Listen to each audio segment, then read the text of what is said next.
In a previous video, I tested the PGYTech neck mount with my Insta360 X5 and DJI Osmo 360 and found it to be an amazing way to shoot POV footage. Here's why it works so well. With a 360 camera, you can reframe everything in post. So even though you can't physically aim the camera when it's strapped to your chest, you can adjust the framing later so your shot isn't just pointing straight ahead all the time. And the best part? No more wasting time trying to nail the perfect mounting angle before you hit record. You can just start shooting anytime and iron everything out in post.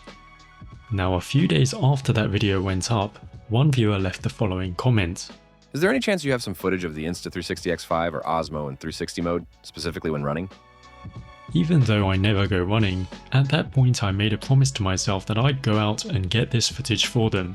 And that day finally came.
So what did you think?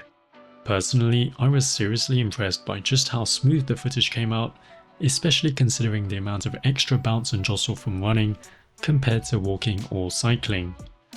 Now at this point I want to reiterate the two golden rules to follow in order to get high quality, neck mounted 360 footage. First, make sure you don't completely cover the rear lens. If you do, you'll not only block the edges of your shot at wider FOVs, but the footage can also end up heavily overexposed because these 360 cameras have to balance exposure between both lenses. Second, make sure you use a neck mount with a strap like this one from PGYTech that I'm using. If you run without a strap, the camera can flap up and down, which not only affects the quality of your footage, but is also just very uncomfortable.